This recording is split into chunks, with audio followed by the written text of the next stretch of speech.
Bonjour à toutes et bonjour à tous, soyez les bienvenus dans cette émission spéciale enregistrée le 1er juin dernier au cours des 2e assises de la ville sensible organisées par Sensité à Lyon. Alors la ville sensible, qu'est-ce que c'est ? S'il fallait résumer, c'est une vision de la ville où toute sa place est laissée à l'humain dans l'aménagement urbain. C'est une approche sensorielle, accepter de laisser surgir les émotions dans l'espace public, donner corps à l'intime dans un environnement partagé. Plus généralement, comment favoriser la rencontre à travers l'architecture, le design, l'expérience utilisateur ? Comment permettre le lien social ? Et ce lien social est-il en voie de disparition ? Est-ce une espèce à protéger ou une espèce sauvage à dompter ? C'est à toutes ces questions que nous allons répondre dans cette table ronde avec nos 5 intervenants aujourd'hui. Tout d'abord, Olivier Razemont, bonjour. Bonjour. Merci d'être avec nous. Vous êtes journaliste indépendant.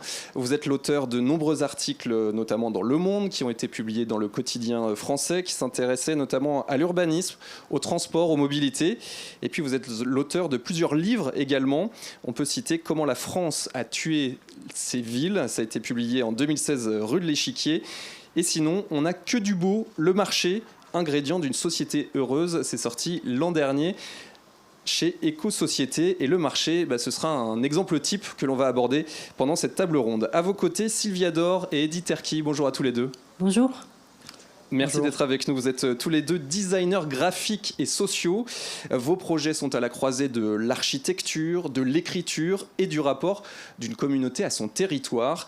Vous portez des projets participatifs, notamment à travers l'association Écrire la ville, que vous avez fondée ensemble et qui vous amène à recueillir des récits de quartier, créer des fresques participatives ou encore mettre en lumière des patrimoines invisibles.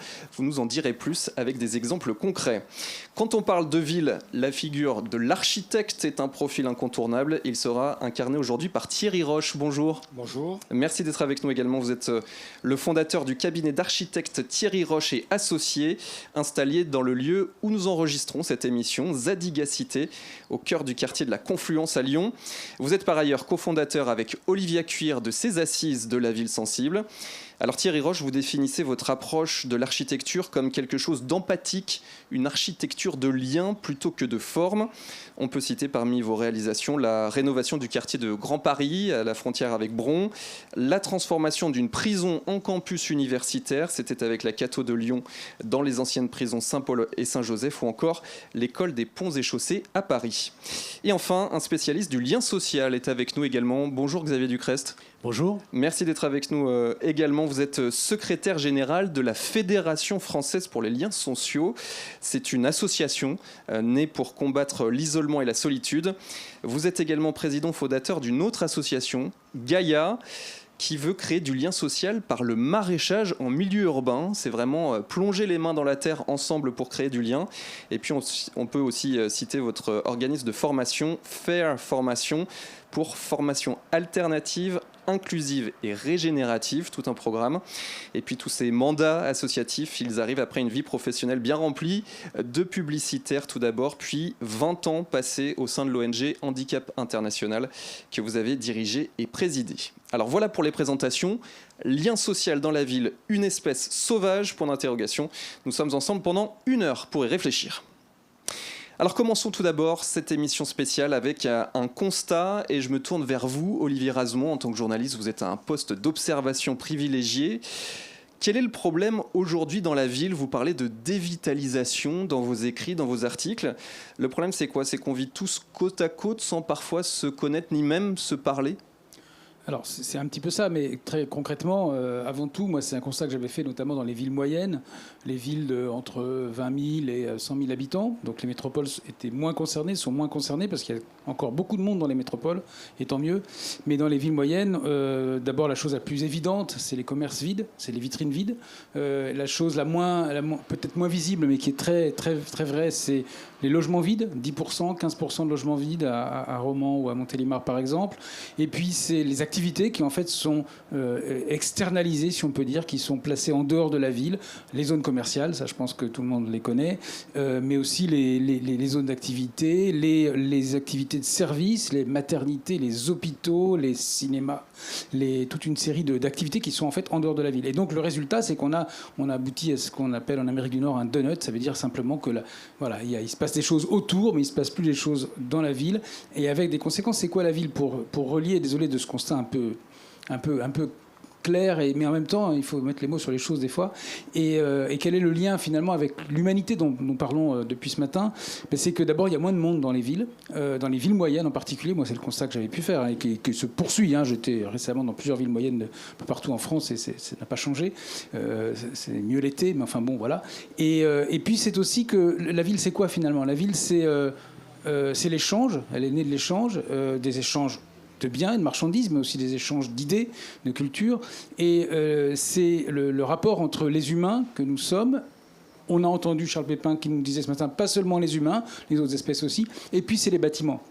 Et quand on a des bâtiments, on a les bâtiments dans les villes de France, et en Europe c'est à peu près la même chose, jusque vers 1930, 30-50, un peu avant, après la guerre, c'était les matériaux du coin, avec les méthodes de construction du coin. Et puis, là, depuis, on fait, mais les architectes confirmeront, la plupart du temps, avec des matériaux qui sont à peu près les mêmes partout et des méthodes qui sont à peu près les mêmes partout. Et donc, on n'a plus cette ville qui est...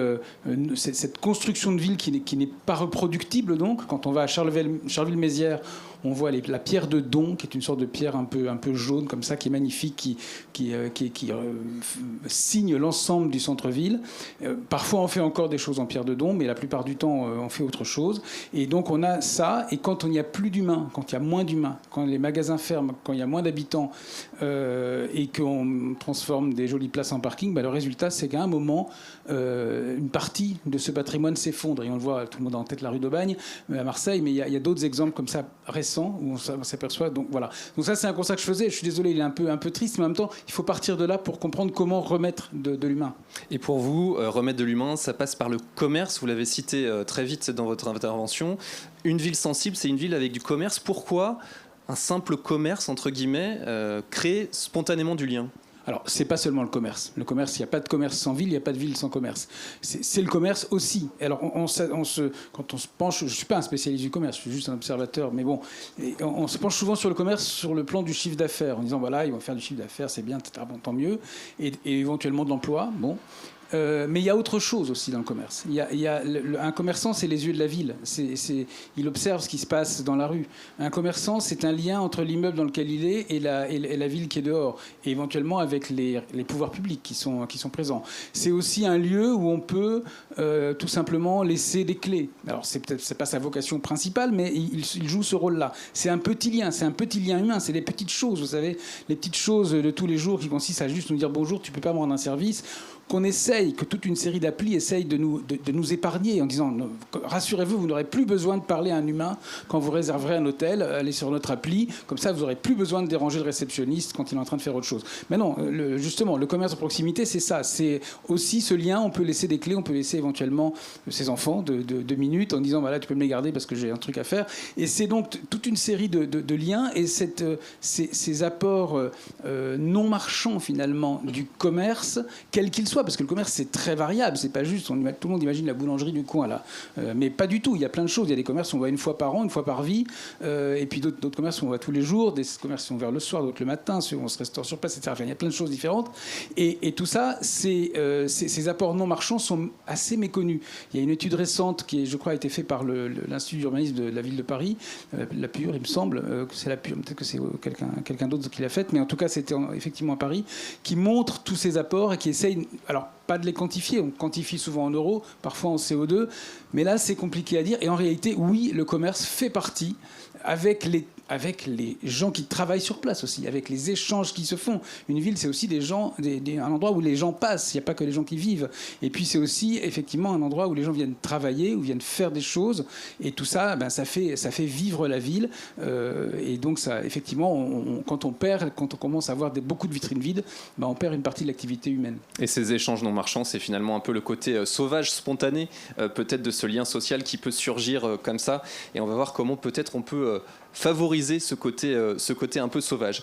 Xavier Ducrest, avec la Fédération française pour les liens sociaux, votre constat, il est peut-être un peu sombre aussi, en tout cas, c'est peut-être la raison d'être de l'association, c'est qu'il y a un risque de dislocation du corps social, vous m'avez dit en préparant cette émission, et que sans rencontre, rien n'est possible. Alors ça paraît évident, mais ça va mieux en le disant. Vous-même, vous avez été touché par une rencontre. Est-ce que vous pouvez nous mettre tout ça en résonance? Comment votre expérience personnelle peut nourrir notre réflexion aujourd'hui autour de la ville sensible? Oui, c'est difficile de faire ça après Charles Pépin, mais je vais tenter. En fait, dans ma vie professionnelle, qu'elle se soit dans le secteur marchand ou associatif, j'ai eu une chance absolument incroyable de faire plusieurs fois le tour du monde, de rencontrer des gens divers et variés, du chef du village en passant par des ministres, des présidents ou des villageois. Enfin, c'est ce fourmillement de diversité m'a construit, mais j'ai eu une chance, je crois, par rapport à d'autres, c'est que d'abord, je suis né en Afrique. Et quand on est né en Afrique, à l'âge que j'ai, on est déjà dans l'altérité, dans la diversité, dans la rencontre de la différence. Mais en fait, en réfléchissant bien, quelle est la rencontre qui a planté en moi l'envie de travailler sur le lien social, l'envie de faire de la cohésion, l'envie de m'intéresser à la précarité, à la fragilité, à l'exclusion. En fait, quand j'étais publicitaire, j'avais décidé d'habiter Lyon. On avait Lyon, Paris, Annecy. On avait monté un GIE de 90 agences dans le monde, bref. Et me voilà à Lyon, parti présenter des dossiers chez Procter & Gamble à Neuilly. Donc le temps s'accélère, on prend le TGV, ça fonce. On arrive à la gare, on se dit... Quand je suis arrivé à Lyon, je me suis dit, jamais je ne courrai dans le métro, c'est terminé. Pas du tout. Donc on va dans le métro, on commence à courir avec tout le monde, on ne sait pas pourquoi. On s'engouffre dans une rame, et là, le métro part, et on entend la petite litanie. Mesdames et messieurs, je ne suis pas ici par plaisir ou par volonté, c'est parce que j'ai besoin d'adada, et la litanie continue. Et moi, j'avais mon nez dans les dossiers, et la voix se rapproche. Et puis, la voix est à côté de moi, donc je lève les yeux par curiosité. Et là, je vois une montagne d'hommes, comme un bûcheron québécois, canadien, belle chemise rouge, hirsute, les yeux bleu glacier, rougeaux, parce qu'en plus c'était l'hiver, débraillé, avec sa petite gamelle, là, puis il passe, et moi je replonge dans mes dossiers.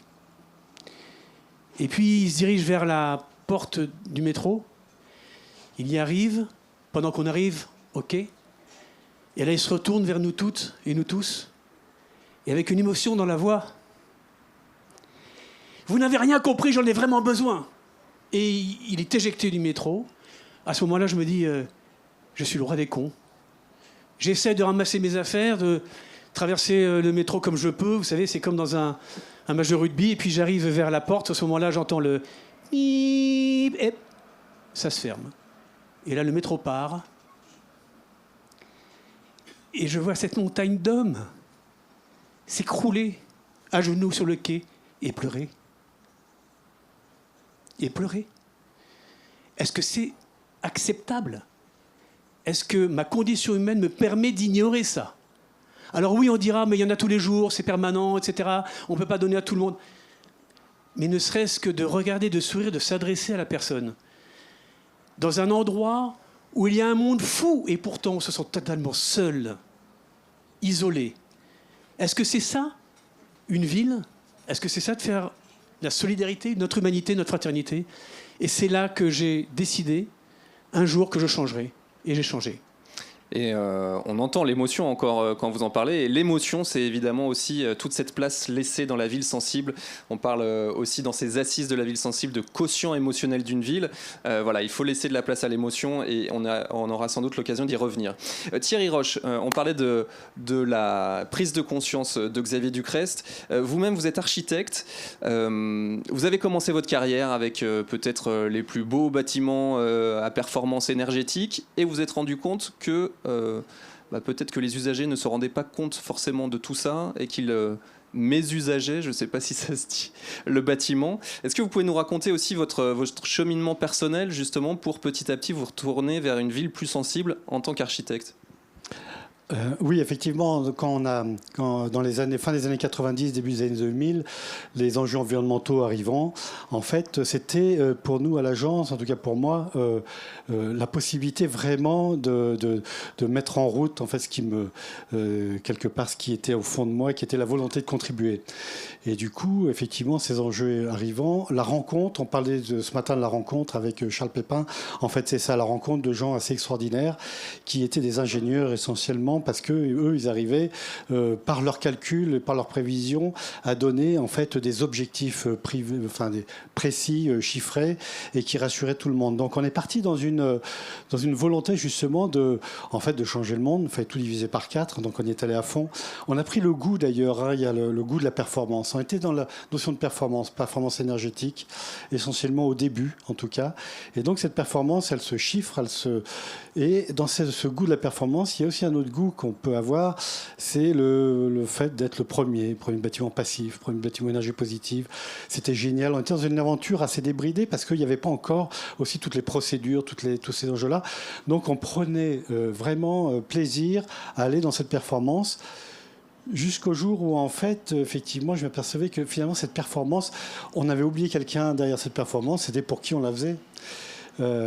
Et notamment, quand on fait du logement, par exemple, depuis les années 80-90, en fait, le logement se vendait de toute façon. Donc, on s'est détaché totalement du besoin pour aller vers justement une production de logement, mais en plus performante. Et là, je me suis dit, est-ce qu'on n'est pas en train de se planter? Et du coup, alors dans la salle, d'ailleurs, il y a des gens de Leroy Merlin et Leroy Merlin Source. Il y a un think tank avec lequel on a réfléchi à l'époque. On disait, mais finalement, on a envoyé un sociologue qui est en Brice Vert dans nos opérations in vivo. Et pour voir est-ce qu'on vit bien dans ces bâtiments extrêmement performants, notamment les premiers bâtiments passifs ou énergie positive. Et là, en fait, on prend une claque. C'est-à-dire que finalement, le retour des habitants était pas très bon. C'est-à-dire que tout d'un coup, on s'apercevait que la performance, eux, ils la subissaient. Ils ne l'avaient pas forcément demandé, ils ne l'avaient pas forcément comprise. Et en plus, on n'avait pas donné les clés pour y arriver. Et du coup, il y avait une forme, quelque part, de violence, en fait, qu'on leur faisait. Et donc la question, ça a été, d'ailleurs, il y avait une grande, à Paris, on a fait une grande journée sur incontournables aux habitants, en disant mais finalement, il y a quelque chose qui est quand même important, c'est de se reposer la question pour qui on le fait. Et du coup, c'est qui ces habitants ? Quels sont leurs besoins? Mais en fait, c'était la démarche de dire qu'au-delà de leurs besoins, il faut leur créer du désir. Et comment, effectivement, toujours à partir des enjeux environnementaux, on allait pouvoir avoir une autre démarche, toujours, effectivement, dans une notion de faible empreinte, voilà, de notion, en fait, de contribution. On allait pouvoir complètement intégrer les habitants dans le processus. Et vous allez nous raconter comment, en laissant notamment un peu de vide, ou en tout cas en ne pensant plus certains espaces, pour pouvoir justement faire surgir peut-être ce lien social. Alors, après les constats, les témoignages, on va peut-être rentrer dans le concret avec le design graphique. On a avec nous donc Edith Herky et Sylvia Dor, deux designers graphiques et sociaux. Déjà, peut-être en quelques mots pour les gens qui nous écoutent, designer graphique, qu'est-ce que c'est exactement ? Edith Herky. Allô ? Designer graphique, en fait, c'est avant tout être designer, et c'est juste que le graphisme, la graphie devient l'outil principal d'expression. Il y a designer d'espace, designer d'objets. Donc nous, notre matière, c'est avant tout la typographie. Si on parle de typographie, on parle forcément de mots, donc de phrases et donc de contenu textuel. C'est notre matière. Alors justement, comment le design graphique peut créer du lien? Est-ce que vous pouvez nous parler notamment d'un projet avec une fresque dans un collège de La Courneuve dans le 9-3 en Seine-Saint-Denis? Racontez-nous, qui prend la parole là-dessus? Sylvia Dor. On va la partager. Je ne sais pas si vous arrivez à voir l'image qui est au fond. Donc déjà, pour répondre à la question, pour nous, c'est pas tant le design graphique qui crée un lien, mais en fait, toutes nos créations partent vraiment de ce lien social qui se co-construit, qui n'est jamais acquis du départ. Et en fait, c'est ce lien social, cette activité plutôt graphique partagée, qui émerge et qui fait en fait création. Donc en fait les réalisations qu'on fait donc ici dans le cadre de ce collège dont on vous parlera plus précisément, l'œuvre en fait c'est la trace visuelle, la trace matérielle de tous ces échanges. Notre travail consiste vraiment à mettre en place en fait une situation de création partagée où on réunit ceux qui sont déjà là, souvent les habitants, les habitantes et ici les collégiens pour faire exprimer une parole. Donc on les accompagne dans ce processus et donc les œuvres concrètes montrent vraiment ces échanges et deviennent les traces matérielles et mémorielles de ces actions. Donc il y a un long travail d'écoute dans un premier temps. Tout à fait, c'est-à-dire que nos créations ne partent jamais d'une image qu'on viendrait coller hors sol, en fait, à l'échelle de l'architecture ou de la ville, mais on part vraiment du terrain, de l'immersion et de l'écoute. Et donc ici, on va vous partager plus précisément ce projet. Pour parler du terrain, donc c'est un projet qui se développe à La Courneuve. En fait, c'est un collège qui à la base est un préfabriqué. Comme plein de collèges avant, ils auraient dû durer quelques années. Finalement, ça dure 20 ans. Donc les architectes, l'agence Angasser, ont décidé de transformer le bâtiment sans arrêter son activité. Et nous, on vient à une étape du travail où on propose d'ouvrir ce projet à l'échelle du quartier. C'est assez particulier. En fait, on a le collège qui est au centre d'une cité. Donc on se demande comment on peut imaginer un projet sur un an et demi qui permette d'inclure les familles dans ce projet-là, pour aussi parler de lien avec le quartier et de voir comment un projet d'architecture peut être accepté par les personnes qui y vivent et comment le lien peut se faire. Donc on arrive à ce moment du projet où les architectes nous laissent travailler 1 an et demi dans ce quartier et dans ce collège. Et c'est à travers un ensemble d'ateliers, d'interventions qu'on vient faire émerger une parole d'un quartier, il faut comprendre, avec un nombre de nationalités assez importante.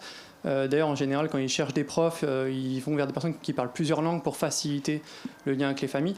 Donc nous, à un moment, on s'est demandé comment ces différentes histoires elles peuvent émerger dans le collège. Donc là, vous avez une image qui est juste un espace, mais en fait, on a fait tous les espaces de l'archi. Et en fait, toutes ces phrases, c'est des phrases qui viennent de ces personnes-là. Donc en fait, vous déambulez à travers leurs histoires. Donc pour préciser aux personnes qui ne voient pas, donc on a un plafond orange avec des grandes phrases dans toutes les langues, dans toutes les calligraphies du monde, écrits en blanc donc au plafond. Sylvia Dain.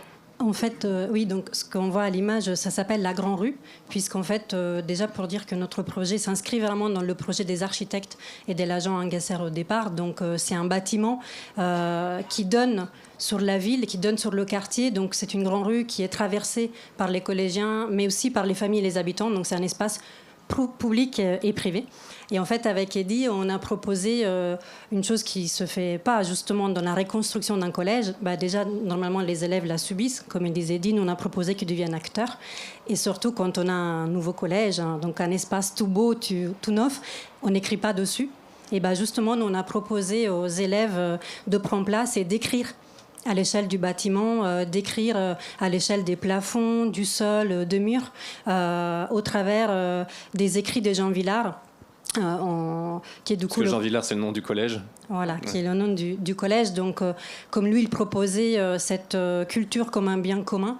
Donc, on a voulu, par exemple, ici, inscrire 2 citations qui font aussi comme une rivière des langues, parce qu'on a inscrit toutes les langues parlées du collège. Et ça, c'est important pour nous. Et ça, c'est une trace visible, c'est-à-dire qu'on a fait le choix de ne pas faire des choix entre une traduction et une autre, mais comme on le sait, dans plusieurs langues, il y a différentes manières de les traduire. Et donc, nous, on a décidé d'inscrire toutes les traductions de ces langues avec certaines aussi erreurs. C'est un travail de calligraphie que Eddy a fait. Donc, il y a aussi une question d'immersion du temps.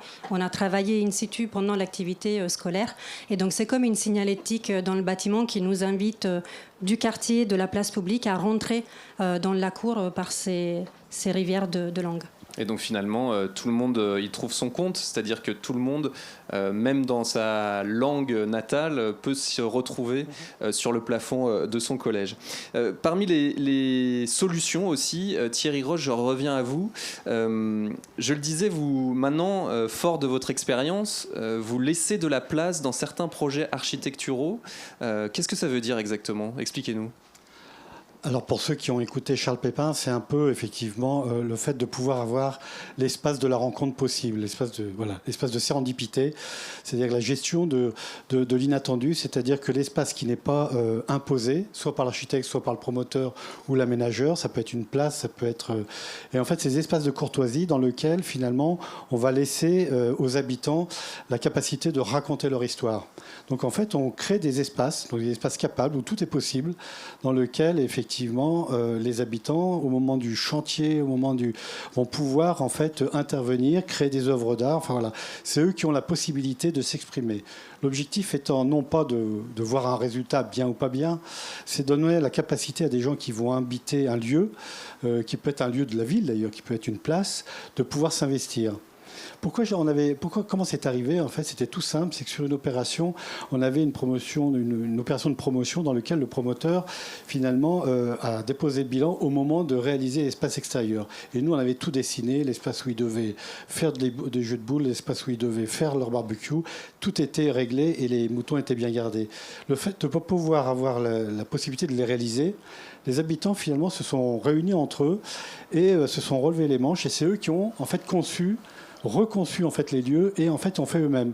D'ailleurs, c'était assez marrant parce que c'était très festif. Ils buvaient des coups le week-end pour le faire avec les enfants. C'était des nouveaux habitants. Tout d'un coup, c'est créé une espèce de communauté tout de suite quand ils sont arrivés. C'était leur histoire qu'ils inscrivaient. Et en fait, ça n'a pas été un échec. Au contraire, c'était l'élément déclencheur du fait de dire mais finalement, si on laissait cette ouverture, cet espace capable, peut-être qu'ils seront plus intelligents que nous. Mais vous posez le cadre, mais comment vous suscitez justement, parce qu'on ne décrète pas la participation, comment vous l'animez tout ça? Voilà. Donc au départ, c'est vrai qu'au départ, c'était déjà cette première démarche, ça date d'il y a 15 ans, c'est vraiment la démarche des sociotopes. Comment créer en fait quelque part un biotope dans lequel les humains allaient pouvoir se réunir et s'organiser. Donc il a fallu, au début, on s'est un peu planté parce qu'on n'avait pas cette organisation. Sont arrivés les assistants maîtres d'usage qui se sont organisés et nous ont accompagnés justement, en fait, ont accompagné même les habitants pour, non seulement, pas pour faire pour eux, mais pour les accompagner, pour réfléchir, c'est quoi un espace capable dans lequel ils vont pouvoir faire leur histoire. On a amené des designers et autres qui les ont accompagnés. Et en fait, c'est tout un accompagnement. Après, c'est la responsabilité de la vie de ces espaces-là des habitants. Nous, on n'est plus responsables, on n'est pas responsable de leur vie. Donc à eux de s'organiser, on leur donne les moyens, et après, c'est la vie qui coule. Bienvenue si vous venez de nous rejoindre sur RCF. On est ensemble jusqu'à la fin de cette heure pour parler du lien social à travers les assises de la ville sensible. Une émission spéciale enregistrée le 1er juin dernier à Zadigacité, au cœur de Confluence à Lyon. Alors, il y a parmi les solutions, parfois, il ne faut pas réinventer l'eau tiède. Il y a des solutions qui existent déjà, qu'on a sous les yeux et auquel on ne pense pas. Olivier Razemont, vous avez sorti un livre dédié au marché, le marché forain, donc vraiment les marchés avec les stands qui viennent le mercredi, le samedi ou tel jour de semaine à telle heure en ville. Pourquoi c'est quelque chose qui marche et auquel finalement on ne pense pas forcément ? C'est étonnant. Moi, j'ai souvent l'impression qu'on parle du marché. On dit ce serait vraiment pas mal si on pouvait se retrouver sur un espace dont la fonction n'est pas toujours définie, dont elle peut changer, qui peut se transformer de parking en lieu de vie, pour faire des choses ensemble une fois par semaine. Et puis, comme ça, tout le monde pourrait se parler. Les gens pourraient, de divers quartiers, s'y retrouver. Et puis, on piétonniserait un endroit comme ça. Et donc, en fait, vous l'avez sous vos yeux, c'est le marché. Ah oui, j'y avais pas pensé, mais plein de fois ça m'est arrivé ça. Et c'est assez frappant, c'est-à-dire que dans les recherches que j'ai pu faire, dans les enquêtes que j'ai pu faire, que ce soit sur la mobilité, sur la ville, enfin, c'est toujours une base de géographie dans tout ça. Il y a toujours le marché, il y a toujours le marché forain qui répond à tellement de préoccupations contemporaines. C'est d'abord, c'est des produits plutôt de saison, plutôt locaux, pas toujours, mais c'est pas grave. C'est des circuits plutôt courts. C'est une convivialité qui s'impose pas par hasard, qui s'impose parce que c'est un moment temporaire, c'est un événement temporaire, c'est une fois par semaine ou 2 ou 3, mais c'est des moments précis, c'est pas tout le temps, c'est une matinée, voilà, donc il y a des heures, des moments, il y a même un climax du marché vers 11h à peu près, 10h30, 11h. Et puis c'est le domaine public, donc on est alors souvent dehors, on n'est pas dehors tout le temps, il y a aussi la halle, mais peu importe, c'est le domaine public, et donc ça facilite les échanges. D'abord parce que quand on est dehors, il y a le temps qui fait, qui est un sujet immédiat, c'est pas du tout la même chose. Le pire, c'est le vent. Voilà, c'est pour tous les commerçants, ils vous le diront. Et puis aussi, c'est comme on est sur le domaine public, on n'est pas dans un magasin. L'autre jour, je lisais évidemment un de ses articles sur Master Poulet. Bon. Comme beaucoup de gens, ça m'a assez... je ne sais pas si ça m'a amusé d'ailleurs. En fait, je trouve que c'est un fait social intéressant. Bon. Et je lisais un article du Monde, bah oui, mais qui disait, en fait, là, il y a des gens qui n'aiment pas aller, même s'il y a des produits pas très chers, entrer dans une boutique et se retrouver finalement avant ou après un couple qui va acheter pour 30 € de fromage pour l'apéro. Et je comprends, c'est-à-dire qu'on se sent exclu, on se dit, bah, même si moi je prends un tout petit truc pas cher, si à côté il y a des gens qui achètent des... Bon, donc on se sent...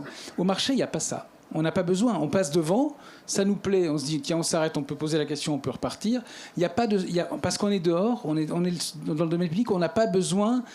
L'espace n'appartient pas aux commerçants. Donc, c'est pas la seule forme de commerce existante, bien sûr que non. Mais par contre, elle rend tous ces services-là, et donc la convivialité aussi se fait naturellement, tout simplement. Et alors, non seulement on raconte un peu sa vie, parce qu'on dit, bah, j'en prends 2, j'en prends 3, j'en prends 6 parce que mes petits-enfants viennent le week-end prochain. Et en plus, on écoute ce que disent les gens. On écoute et on copie leurs commandes. Ah oui, disons le bleu de Brest, moi, je vais en prendre aussi. Bon. Donc voilà, c'est ça en fait le marché. Et donc on apprend des choses aussi sur ses voisins. Et en fait, ça répond donc à toutes ces préoccupations. Et en même temps, moi, ce qui me frappe, c'est qu'à chaque fois que j'entends parler, alors que j'en vois les actions cœur de ville, les lois de revitalisation diverses et variées. Qui sont des grands plans d'aménagement urbain à l'échelle nationale. Oui, de réponse à la dévitalisation urbaine, lancée en 2018 et qui continue à se poursuivre. Quand on voit l'ensemble de ces plans ou des études qui sont faites, etc., finalement, le marché, il apparaît parfois, il y a une petite photo dans un coin, mais c'est tout. Et je me dis, mais c'est quand même dommage. Cet outil-là, il est complexe, il réunit des gens très différents les uns des autres. Les commerçants non sédentaires sont pas des gens faciles. Ils veulent vendre leur... Voilà, c'est compliqué parfois de parler avec eux, ils sont par définition pas d'accord dès le début. Mais voilà. Mais malgré tout, je trouve qu'on devrait davantage utiliser ce lieu et on ne devrait pas, parce qu'il y en a 8000 en France par semaine, on ne devrait pas les laisser mourir. Il y a des endroits où ça marche beaucoup, le marché, ça marche très bien. On cherche encore, enfin, il y a des commerçants qui veulent venir, etc. Puis il y a quand même beaucoup d'endroits et beaucoup de régions où, au contraire, c'est en déclin. Et donc, je trouve qu'on devrait utiliser davantage ce lieu. Il y a une phrase qui m'a frappé quand on a préparé ensemble cette émission. On a l'impression qu'on peut réconcilier la France par ses marchés, vous m'avez dit. De quelle manière ? En fait, c'est vraiment un lieu... Alors, le marché reflète la ville ou le quartier où il est. Donc, les gens qui me disent « Ah non, mais les produits sont quand même très chers », je dis je vois dans quel quartier tu vis. Et inversement, il y a des quartiers... La Courneuve, le marché, il n'est pas cher. Du tout. Et il répond aussi. Il est très... voilà, il y a énormément de commerçants, énormément de gens qui y vont toutes les semaines. Donc, il y a plein de marchés différents. Et... tout le monde peut se l'approprier. Alors, ça ne veut pas dire que tout le monde va aller ni au marché de la Courneuve, ni au marché du Vésinet. Voilà, c'est des marchés différents, mais on peut y aller quand même.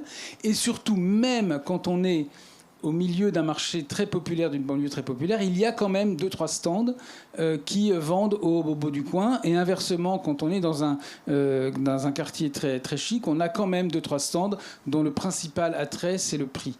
Donc voilà, et tout le monde le connaît, tout le monde l'aime plutôt bien. Il n'y a pas de mouvement anti-marché. Si je vous parle de vélo ou de ski, il y a peut-être des gens qui vont dire quel scandale, je sais pas quoi. Bon, si je vous parle de SUV, ça va être pareil. Bien que moi, je pense que le vélo, c'est mieux que le SUV. Mais bon. Mais là, il y aura des discussions.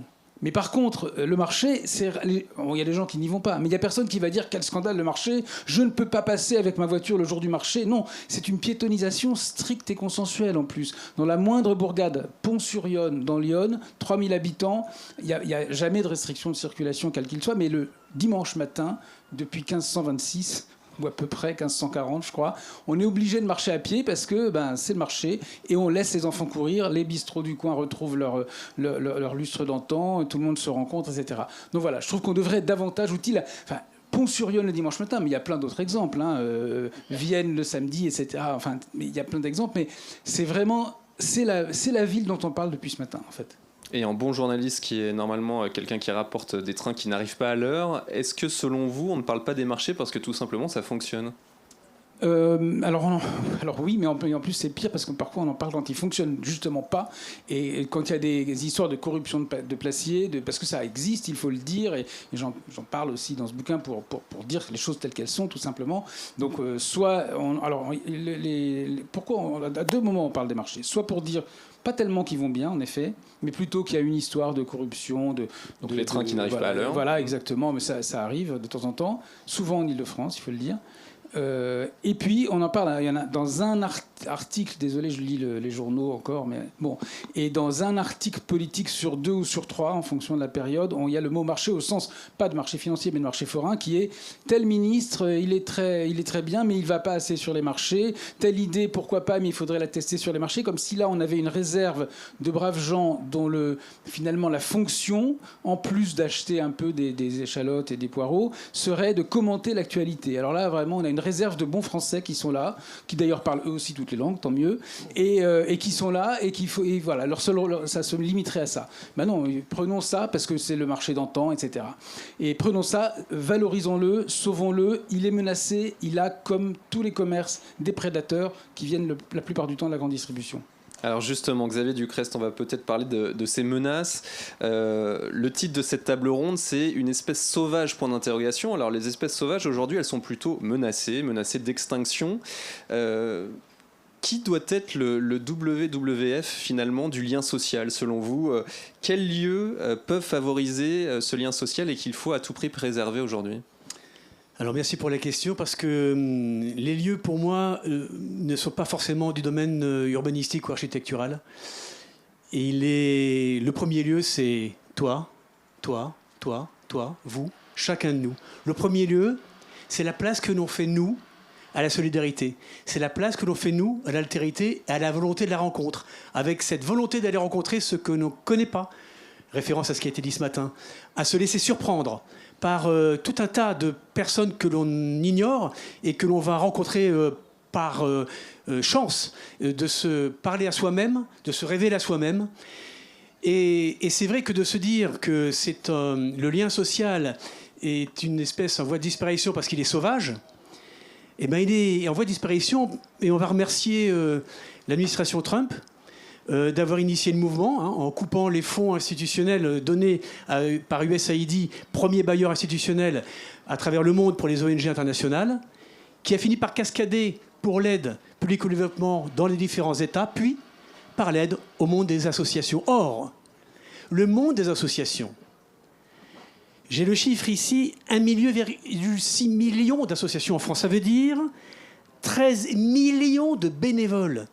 Qui d'autre peut mailler le territoire national au plus près de la précarité, de l'exclusion, des besoins de la population pour tisser ce lien social? Magnifique texte qu'on a entendu tout à l'heure sur le tissage du lien. Qui d'autre? Et si aujourd'hui, les États sont en train de couper les financements au monde associatif, alors oui, il y a un danger crucial, c'est que la dislocation du lien va s'accélérer. Nous allons quitter ces territoires et ces besoins. Nous allons laisser la place vide à un ensauvagement. Alors qu'il y a des possibilités. D'autres lieux sont faisables. Regardez autour de vous. Lieu magnifique. Merci d'avoir initié cette conférence ici. On est entouré d'herbes folles, de jardins, pas entretenus. Mais dans la plupart des cas, dans la ville, il y a des espaces verts qui sont aujourd'hui tondus, coupés, taillés. Donc on paye dans les frais de copropriété pour aller entretenir des espaces verts. Pourquoi? Pour pas grand-chose.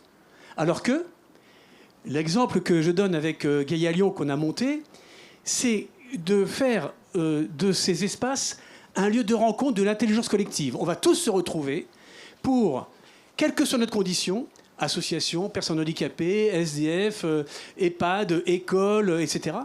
Tout le monde va venir projeter ce qu'il ferait de ce terrain. Et ensemble, on va décider de faire un plan de culture. Et puis, vous voyez, tout cet espace vert-là qui sert, sans doute à la biodiversité, mais on pourrait le rendre utile au lien social et aussi à la justice alimentaire. Parce que dans les endroits où on est, imaginez-vous qu'il y a des gens qui font 1 heure de trajet pour venir travailler la terre. Et là, les études le montrent. ça calme le rythme cardiaque, ça soigne, ça participe à la guérison au niveau physique, psychique, biologique. Mais en plus, si on le fait ensemble, ça soigne la société.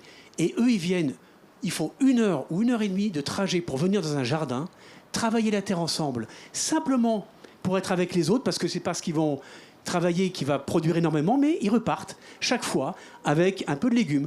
Par an, j'ai 2000 personnes qui viennent, on produit 1 tonne de légumes, et ils repartent avec des légumes, et le reste va aux petites cantines, au Resto du Cœur ou à Saint-Vincent-de-Paul.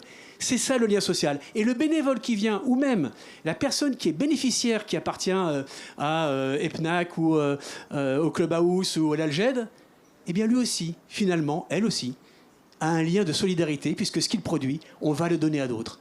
Voilà des choses extrêmement simples, mais encore une fois, vous, toi, moi, nous avons le devoir de sauver le monde associatif et de nous engager. Et ce n'est pas une question de temps, je vais revenir sur ce qu'on disait, le temps est élastique, il est stratégique. Je ne sais pas que je n'ai pas le temps, c'est que je ne prends pas ce temps. Or, ce temps devient vital et essentiel pour notre société. Mais je repose la même question que j'ai posée à l'architecte Thierry Roche tout à l'heure. Comment on anime tout ça? Parce qu'on a l'impression qu'on a besoin finalement de l'association pour que ça advienne. Bien sûr, parce qu'il n'y a pas une entreprise ou pas une administration qui pourra libérer du temps pour le faire. On est tous contraints par le droit social, y compris l'association. Donc l'association est là pour fédérer des gens, en faire des bénévoles, les faire monter en compétences et prendre une partie du métier de la mission sociale pour animer aussi ces jardins, comme on le fait par le foot, le théâtre. J'ai pris le jardin parce que je m'en occupe, mais il y a plein d'associations qui créent du lien social avec des experts qui s'entourent de bénévoles qu'on fait monter en compétences, et ça démultiplie la capacité d'intervenir. Donc oui, des lieux, il y en a, mais il faut les inventer, et encore une fois, le premier lieu, c'est soi-même. Et donc l'importance de l'associatif. Edith Erki et Sylvia Dor, vous-même vous avez créé votre propre association pour finalement répondre à des appels à projets ensemble, puisqu'au quotidien vous ne travaillez pas forcément ensemble, hein, vous êtes vraiment 2 designers chacun dans vos couloirs, mais grâce à Écrire la ville, cette association que vous avez créée, vous lancez une démarche, l'idée de créer des scènes d'écriture. Est-ce que vous pouvez nous expliquer un peu à l'échelle de la ville comment vous pensez tout ce process ? Oui, en effet, on est 2 designers graphiques et on a monté cette association déjà parce qu'on relie la pratique pour le côté dédié plus particulièrement à la recherche aussi pour ma part. Donc l'association Écrire la ville porte vraiment cette dualité entre la pratique et un temps réflexif sur ce qu'on fait pour réfléchir au monde de demain.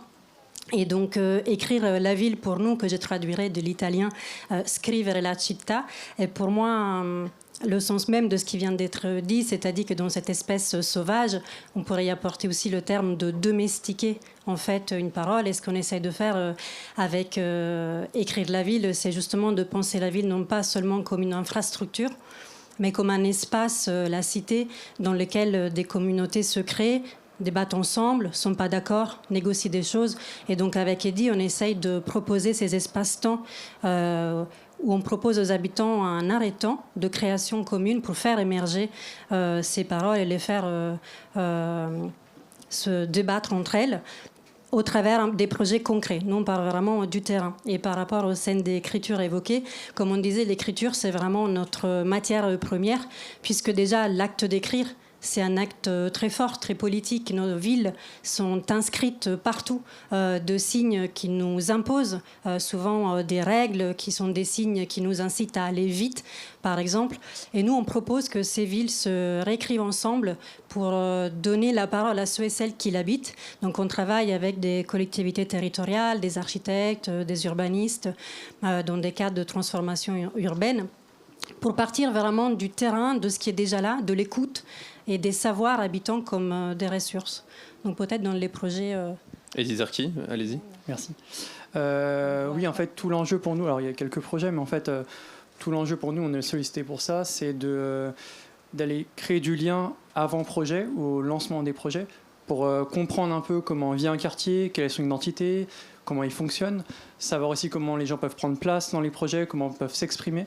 Et on a pour ça, je pense, une façon de travailler qui est beaucoup plus immersive, beaucoup plus sensible, qui, pour les villes ou pour certains cabinets d'archi, permet un peu d'aller chercher des personnes qui ne vont pas forcément en réunion publique, qui ne vont pas forcément dans des cadres qui sont très cloisonnés, à des horaires très précis, très verticales, Et donc, c'est des temps qui sont un peu longs dans les projets, mais qui nous poussent à imaginer surtout des situations. En fait, on se casse la tête à imaginer des outils, des situations, des méthodes qui vont nous permettre d'aller voir des personnes qui ne vont pas forcément prendre la parole, qui ne vont pas forcément aller voir ce qui se passe dans leur quartier, pourtant qui y habitent et qui sont 1000 fois plus légitimes à donner leur avis.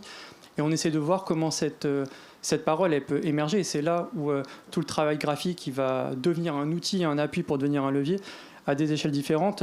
Là, on a quelques images de projets, mais soit on passe sur la question de la cartographie ou d'ateliers qu'on fait directement en ville dans l'espace public, à différents endroits qui vont nous permettre comme ça de voir comment la ville est perçue, comment ces transformations sont perçues, comment ces envies politiques ou ces projets sont perçus, et voir aussi comment on peut donner encore plus place à ces personnes-là dans les projets. Et concrètement, ça se passe comment? Vous allez faire du porte-à-porte, vous vous posez au bar du coin pour écouter les conversations? Oui, ça peut. Comment vous faites? Peut-être tu peux parler du projet en cours de la place de marché. Si. Alors effectivement, non, je dis que ça peut parce qu'effectivement, les cafés c'est pas mal. Donc ça peut ponctuer certains moments. Mais sinon, pour revenir sur la question du marché, là on a une image d'un projet qu'on avait mené à Arambert à Lille. On a justement proposé un ensemble de projets de transformation urbanistique à Lille, à Arambert plutôt, et on leur a proposé. Ils avaient une méthode assez décentrée. Et on leur a proposé de venir au marché, d'avoir un stand de marché et de venir très souvent au marché. Les gens ne nous connaissaient pas parce que aussi nous on va dans des endroits où personne ne connaît. Donc on n'a pas cette légitimité à revendiquer un espace. Donc là la question du marché était super intéressante. On était un stand parmi d'autres stands, sauf qu'on n'avait rien à vendre. Mais on était là pour inviter les gens à prendre la parole et à réagir sur une cartographie et à des idées de projet. Ça c'est une application parmi d'autres. Mais effectivement on va par moment faire le tour des commerçants, aller rencontrer les gens directement. Et aussi aller chercher à tisser une forme de maillage. Donc on crée des groupes au fil des rencontres, des numéros, créer des groupes, voir des personnes qui habitent sur place. Pour aussi, et ça c'est assez important, quand on est contacté par des commanditaires, on va mettre un peu tout le monde dedans. Une fois que le cadrage est dit et que les choses sont dites, on met une distance pour aussi nous créer notre propre cadre. Parce que forcément, dans tout ce que je vous dis, il y a une forme de limite, une genre de frontière qui se pose également. En créant cet autre cadre, on peut aussi donner les conditions pour participer, mais aussi les conditions pour qu'il y ait une confiance dans la parole et dans ce qu'on va en faire. Donc quand on crée ces groupes et quand on réunit ces habitants, il n'y a pas d'élus qui viennent à ce moment-là. Les élus, on les voit à d'autres moments et puis des fois on les fait venir. Mais on a aussi tout ce travail-là avec les collectivités, de savoir quand les gens peuvent se rencontrer, quand ce monde peut se créer là. Et donc voilà, on crée ces différents temps parmi les méthodes dont tu parlais. Sylvia, vous vouliez ajouter quelque chose? Peut-être pour donner donc une anecdote donc, de ce que vous voyez, enfin, si vous voyez, on est à droite. Il y a un projet qu'on a réalisé parce que l'association organise aussi des événements comme Graphisme à ciel ouvert, qui est un événement pendant la Paris Design Week à Paris où on montre du design, on montre des objets, mais on ne crée jamais des situations dans la ville. Et donc nous, on a proposé des situations graphiques éphémères. Et là, c'est la rue aux enfants, le rêve des enfants et la rue des adultes, ou l'inverse, qu'on a proposé. Et c'est en fait des galeries d'art. Donc c'est très commerçant, il y a vraiment une question de production. Et on a décidé d'arrêter cette rue pour donner place aux enfants. Donc au début, il y avait vraiment une... des réticences, des freins de la part des galeries d'art qui voyaient les personnes ne pas pouvoir venir en taxi jusque devant leur galerie, mais arriver à pied en laissant le taxi un peu avant.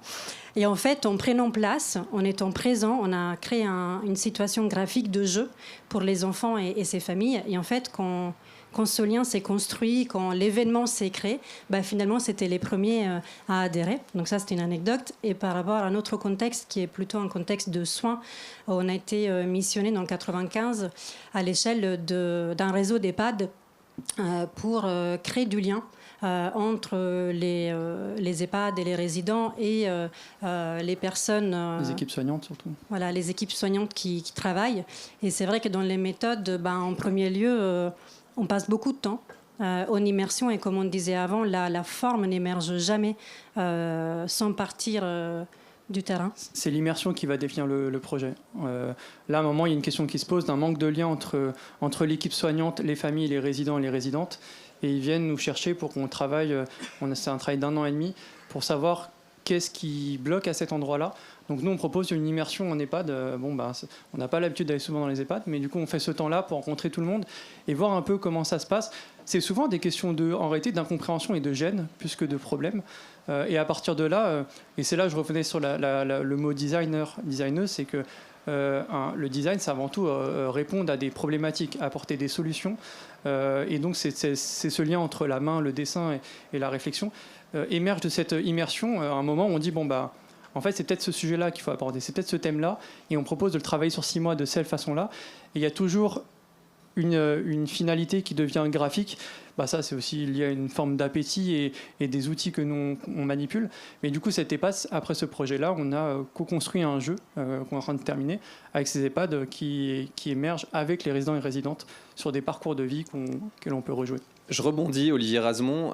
Juste là, on entend que les galeries d'art n'étaient pas forcément contentes, mais on a décidé que vous avez fait le choix aussi d'un moment arrêter cette rue aux enfants ou de choisir un peu le cadre. Finalement, favoriser le lien social, créer l'espace possible, c'est vraiment une histoire de décision. Oui. Là, on n'est pas dans du sauvage. Oui, à un moment, il faut... On voit un peu la ville, d'ailleurs quelle que soit sa taille, 2000 habitants c'est une ville aussi, qu'on imagine tous ensemble dans toutes ces discussions, mais à un moment il y a des choix à faire et il y a des non-décisions à prendre aussi. Il faut dire, non, on ne va pas continuer à faire des zones commerciales à l'extérieur. Ça continue de se faire, ça augmente moins qu'avant, mais ça continue à augmenter. Il y en a déjà, il ne faut pas les détruire, elles se détruisent entre elles de toute façon en général, donc elles se concurrencent. Mais ce n'est pas le sujet. Le sujet, c'est comment il y a des choix à faire. Il faut dire, tel établissement public qui a, je ne sais pas, en fonction de la ville, 20, 50, 100 emplois, mais il faut le garder en ville. Ce n'est pas forcément dans le centre-ville, mais en ville. Parce qu'une ville, quand il y a des gens qui passent, quand il y a des gens qui y travaillent, elle vit aussi de cette façon-là. Donc c'est des choix. Et puis après, il y a effectivement des choix à faire. Il faut que la ville soit agréable, il faut qu'elle soit vivable, il faut qu'on puisse voir les couleurs des yeux des gens quand on s'y promène, et donc il faut qu'on soit à pied ou à vélo. Thierry Roche, il nous reste assez peu de temps, mais j'aimerais quand même qu'on ouvre peut-être une fenêtre sur une philosophie, je vais appeler ça comme ça, à laquelle vous êtes formé. C'est le concept du kitsugi. Je ne sais pas si je le dis bien. Parfait. La ville est un lieu de fracture. Qu'est-ce que le kitsugi vient proposer? Expliquez-nous. En fait, c'est réparer plutôt que d'effacer. C'est la notion de... En fait, on a trop tendance, quand on a un problème, à l'effacer. Donc, on va, notamment les grands ensembles, on va les raser. Tout ce qui sont, en fait, nos utopies ratées, en fait, quelque part, on les efface de notre mémoire. Et en fait, nous, on dit, mais non, au contraire, gardons ces éléments-là qui ont été à un moment donné, en fait, témoins de notre société à un moment donné, d'une manière de penser. Et au contraire, faisons une réparation qui va leur donner plus, en fait, de richesse. Kintsugi, c'est le vase cassé qu'on va réparer avec du fil d'or et qui aura plus de, quelque part, de richesse, enfin, qui aura plus de valeur une fois réparé. Voilà, un vase cassé, on va voir dorer cette cicatrice qui sera mise en valeur plutôt qu'effectivement complètement collée pour qu'on ne voit absolument plus rien. Et c'est doré à leur fin en plus. Et là, l'idée, c'était un peu ça. Alors, on avait fait une proposition à la ville de Villeurbanne, à Saint-Jean, finalement, où le plan masse était finalement comme un kintsugi. Donc, on prenait le Villeurbanne comme étant le vase, enfin, le quartier Saint-Jean, et tous les liens, le système de reliance, justement, de voirie haute, était remis, en fait, quelque part en avant, support, en fait, d'une grande richesse. Et là, c'était le support, effectivement, de marché, c'était le support de la rencontre, ou peut-être de rien du tout. Mais en tout cas, on leur redonnait une valeur, en fait, à ces éléments-là. Et aujourd'hui, par exemple, quand on va travailler sur notamment les bâtiments, alors vous voyez Zadig Cité où vous êtes, c'était un garage, en fait, un campus qui a brûlé. L'idée, c'était de lui redonner une deuxième vie qui lui permettait d'avoir plus de valeur qu'elle en avait avant. Ça a été le même quand on a travaillé donc avec d'autres architectes sur les prisons, donc à l'UCLI. C'était de transformer des prisons d'un lieu d'enfermement en un lieu justement où finalement on n'allait pas effacer, mais on allait lui donner beaucoup plus de valeur une fois réhabilité, avec un vrai fond, en étant dans la courtoisie de ce qui était une époque à un moment donné. Xavier Ducrest, on va doucement s'acheminer vers la fin de cette émission. Qu'est-ce que vous avez envie de conseiller, peut-être, comment on peut cadrer, entre guillemets, le lien social sans pour autant le castrer? Comment on peut prendre soin, entre guillemets, de ce lien social à travers tout ce qu'on a échangé lors de cette table ronde, que ce soit l'architecture, le design? Comment ça vous inspire? Alors, je ne voudrais pas me répéter parce que finalement... D'abord, j'adore le kintsugi, c'est extraordinaire, c'est une leçon de vie. J'ai eu l'occasion de faire une conférence avec des gens qui étaient spécialisés dans la réparation post-traumatique et qui avaient glissé vers la réparation chirurgicale de l'esthétique faciale. Et je trouve tellement beau les rides. Je trouve ça formidable, pas parce que j'en ai, hein, mais je trouve tellement beau de voir des personnes âgées transporter avec elles leurs valises de leur vie, avec tout ce qui fait et tout ce qui a fait leur fragilité ou tout ce qui fait leur bonheur, leurs soucis. La ville est comme ça aussi. Et effectivement, je trouve fabuleux de valoriser ce qui n'a pas marché ou ce qui a marché, en tout cas, de valoriser dans la reconstruction de la ville les aspects humains de lien social. Et c'est pareil, quand on dit réparer sans castrer, quel cadre ? Pour moi, le cadre, c'est le suivant. Et je te l'avais dit, c'est pas moi qui l'ai écrit, mais on va faire un petit quiz si tu me le permets. Je vous fais un petit quiz, et en général, il y a toujours une personne qui a trouvé. S'il n'y en a pas là, on est mal parti. Je vous lis un texte. J'ai été publicitaire, j'aurais adoré faire ce texte. Ça commence comme ça. Rien n'est solitaire, tout est solidaire. L'homme est solidaire avec la planète est solidaire avec le soleil est solidaire avec l'étoile est solidaire avec la nébuleuse, groupe stellaire, est solidaire avec l'infini. Ôtez un terme de cette formule, le polynôme se désorganise, l'équation chancelle, la création n'a plus de sens dans le cosmos, et écoutez bien, et la démocratie n'a plus de sens sur la Terre. Donc, solidarité de tout avec tout, de chacun avec chaque chose. La solidarité des hommes est le corollaire invincible de la solidarité des univers. Le lien démocratique est de même nature que le rayon solaire. Je dis ça parce que si on ne sauve pas la cohésion sociale, on va voir arriver des chirurgiens au scalpel qui vont tenter, de façon invasive, de réparer la société de façon violente et populiste. Il y a donc urgence, de façon vitale, à sauver la démocratie en sauvant le lien social. Et alors, de qui est ce texte ? Allez, soyez forts. Dans le public. Soyez forts. Allez. On parle de l'homme solidaire avec la planète, solidaire avec le soleil. Ça fait très développement durable, mais ça peut être surprenant. C'est très surprenant parce que c'est de 1860, Victor Hugo, pro-philosophique. Voilà. Visionnaire. Donc là encore, rien n'est à... Enfin, tout est à retrouver, tout est à relire finalement, et on n'a pas forcément à aller inventer des choses forcément très nouvelles. On a finalement 2 minutes. Olivier Razemont, on parlait de décision, on parlait de comment protéger ce lien social.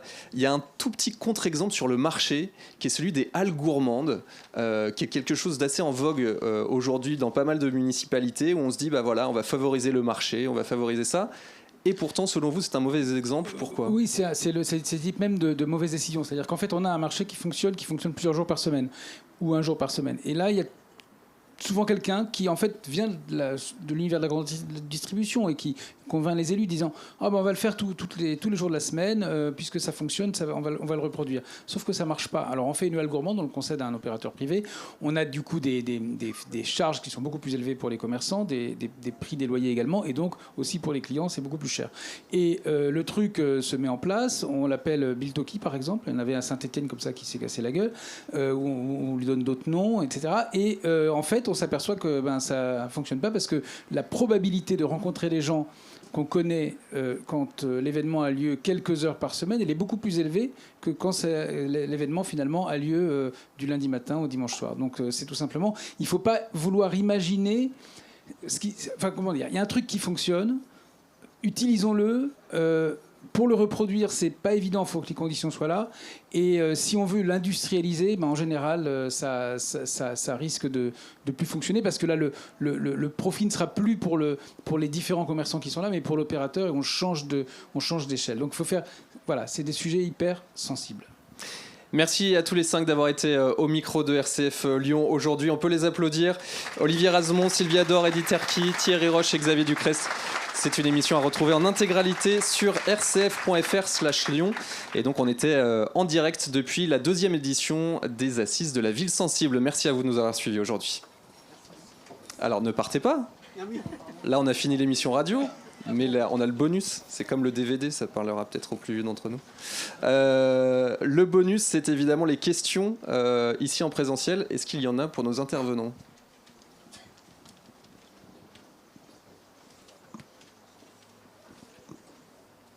C'est Victor Hugo, ça les a séchés, ça. Bah, posez-vous des questions entre vous, si vous voulez, effectivement. C'est ça l'échange aussi. Alors, je n'avais pas forcément une question, mais peut-être ça donnera lieu à d'autres ouvertures. Mais par rapport à ce qu'on disait aussi sur l'implication des habitants, des usagers, etc. Je trouve qu'il faut aussi travailler cette notion de participation qui est vraiment importante. Est-ce que Joël Zask, alors là je ne cite pas Victor Hugo, moi je cite plutôt Joël Zask, sur son essai sur la démocratie et sur le fait de se dire que dans les concertations, dans les transformations urbaines, dans les projets de transformation urbaine, les habitants sont sursollicités avec cette question de qu'est-ce que vous souhaitez pour votre quartier, etc. etc.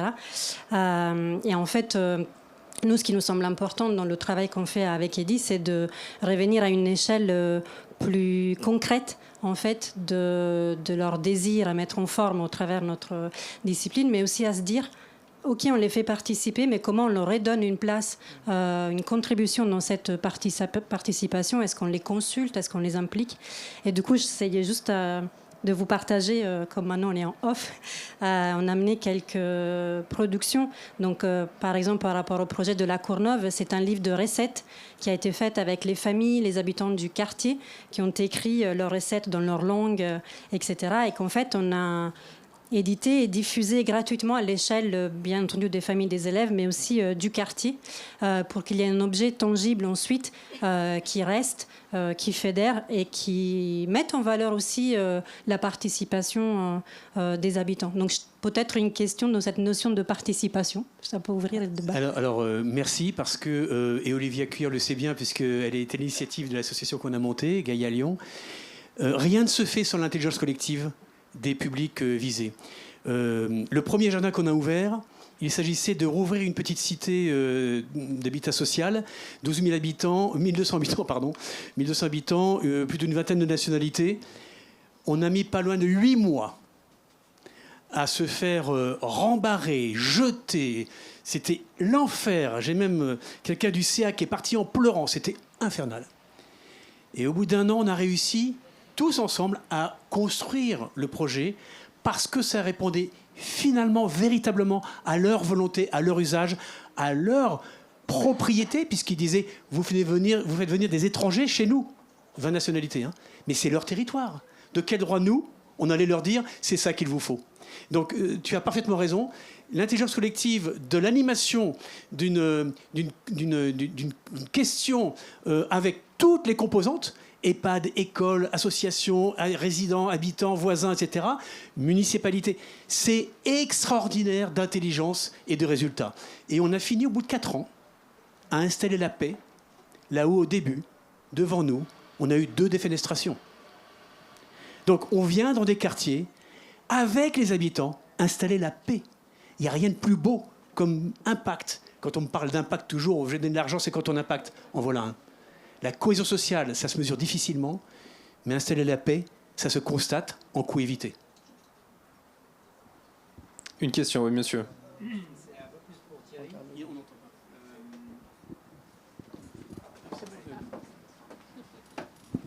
Comme ça, ce sera plus facile pour tout le monde. Tu as parlé de kintsugi, qui est un truc absolument magnifique, qui est magnifier la réparation. C'est un petit peu pareil, c'est un petit peu sur le même registre que le réemploi. Est-ce que tu peux nous dire un petit peu qu'est-ce que c'est les vecteurs de communication que tu utilises pour faire passer le fait que réparer, c'est beau? Parce que c'est un peu comme le réemploi, ça passera pas si c'est pas beau. Hein, la patine plutôt que l'usure, des choses comme ça. Alors, est-ce que tu as une manière de faire pour travailler l'appropriation de cette réparation qui est considérée encore par beaucoup de gens comme quelque chose un peu dégradé? Alors en fait, je pense que c'est par l'exemple effectivement qu'on arrive en fait à faire passer les éléments. Alors moi, ayant travaillé en fait au Québec, et notamment sur une ville qui a explosé par le passage d'un train de pétrole et qui a anéanti l'ensemble du centre-ville de Lac-Mégantic.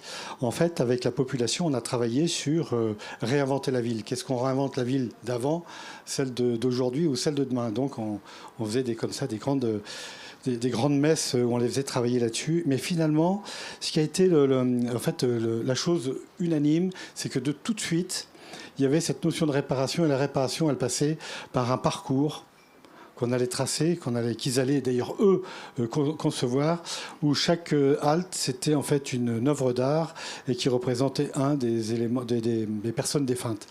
Et en fait, ce parcours de réparation, en fait, c'est comme si justement cette trame urbaine qui était recomposée par en fait une réparation. En plus, c'est assez beau si vous y allez. En plus, c'est hyper émouvant et en même temps, ça fait partie de la réparation, qui est une réparation aussi bien psychologique que le réel de la ville. Ensuite, il y a les bâtiments. Enfin, pour moi, quand on a travaillé sur donc le bâtiment dans lequel on est, Zadigacité, c'était aussi de montrer qu'un bâtiment, on aurait pu le raser, ça aurait coûté moins cher. Enfin, on aurait pu, et puis personne s'en serait préoccupé. En fait, de le remettre vraiment d'aplomb et puis tout d'un coup de lui redonner une deuxième jeunesse. Et du coup, c'est la notion justement de courtoisie, être en courtoisie avec l'histoire. Et quand on parle après de réemploi, par exemple physique dans le bâtiment, nous, ce qu'on aime bien dans le réemploi, c'est aussi de travailler. On l'a fait en réhabilitation. Enfin là. On a essayé de le faire parce qu'on n'a pas dû le concours, mais on a essayé de travailler sur justement comment des éléments de fenêtres et autres pouvaient être recomposés en œuvres d'art avec les habitants qui restaient sur place et dans lequel on n'avait pas démoli leur immeuble. Et on reprenait des fenêtres et tout ça, et c'était comment on allait recomposer les œuvres d'art. Donc l'œuvre d'art en tant que reconstruction aussi par du réemploi. Donc on peut aller très loin en fait dans une diversité en fait d'actions. Le tout, c'est qu'on ait envie, qu'on se fasse plaisir et qu'il y ait du désir. C'est sur ces mots qu'on va terminer cette table ronde. Merci à tous les 5 d'avoir été avec nous. Et les assises, ça continue. Merci à tous.